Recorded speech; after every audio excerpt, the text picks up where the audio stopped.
ইনশাআল্লাহ আমরা একটা নির্বাচনমুখী দল, আমরা গণতান্ত্রিক পন্থায় এই দেশের নেতৃত্বের পরিবর্তন চাই।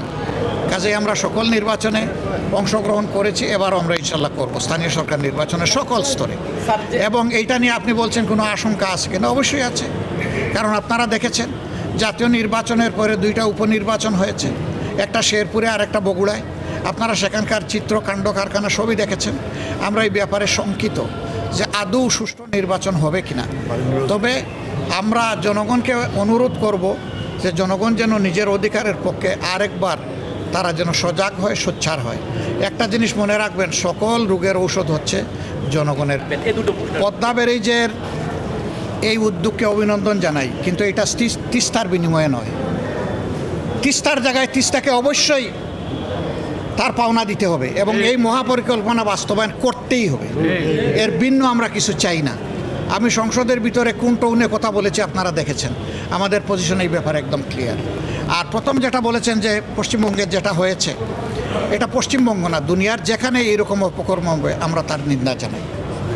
শুধু ধর্মীয় পরিচয়ে কাউকে আঘাত করার অধিকার এই দুনিয়া কাউকে দেয় নাই, কোনো দেশের সংবিধানও দেয় নাই। কেউ যদি এটা করেন মানবতার উপর এটা জুলুম, এবং আমরা তার বিপক্ষে সবসময় আমাদের অবস্থান স্পষ্ট। এখন আপনারা দেখেছেন বহু জায়গায় ইতিমধ্যে সরকারি দল অনেক উল্টাপাল্টা করে ফেলেছে। তারা গণভোটকে অগ্রাহ্য করেছে, তারা বাংলাদেশ ব্যাংকের গভর্নর পরিবর্তন করে অত্যন্ত দুর্বল বিতর্কিত একজন মানুষকে সেই সম্মানজনক জায়গায়, আমানতের জায়গায় বসিয়েছে। আপনারা দেখেছেন যে 42টা জেলায় তারা প্রশাসক নিয়োগ দিয়ে বসেছে।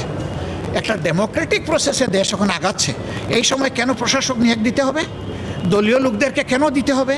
বিভিন্ন জায়গায় নির্বাচন করে জনগণ যাদেরকে প্রত্যাখ্যান করেছে, হেরে গেছেন, তাদেরকে আবার বড় বড় জায়গায় বসিয়ে দেওয়া হয়েছে। এটাকে জনগণের সাথে এক ধরনের তামসা নয়? আবার বিশ্ববিদ্যালয় যেখানে জ্ঞানের আমাদের সন্তানগুলো মানুষ হয়ে পরিপক্ক হয়ে একজন যোগ্য নাগরিক হয়ে বের হবে, সেখানে এখন দলীয় অনুগত লোকদেরকে বিসি, প্রবিসি, প্রক্টর, প্রভোস্ট এই সমস্ত গুরুত্বপূর্ণ পদে এখন জবাব নাই। মনে রাখবেন কারো পরিকল্পনাই ফাইনাল না, আল্লাহ তাআলার মহাপরিকল্পনা ফাইনাল। এটা যদি ফাইনাল হতো, অতীতের সরকার 15.5 বছরে বড় সুন্দর করে সব কিছু সাজিয়েছিল, কিন্তু না, 2 দিনের মাথায় সব কিছু তছনছ হয়ে গিয়েছিল। রং আগেই আসছে।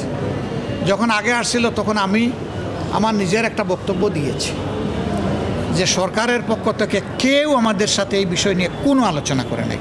এখনও আমি অত্যন্ত দায়িত্ব নিয়ে বলছি, তৎকালীন সরকারের পক্ষ থেকে কোনো একজন মানুষ এই বিষয় নিয়ে আমাদের সাথে একটা শব্দ উচ্চারণ করে। আচ্ছা, আমার একটা এটাই হচ্ছে আমাদের পজিশন।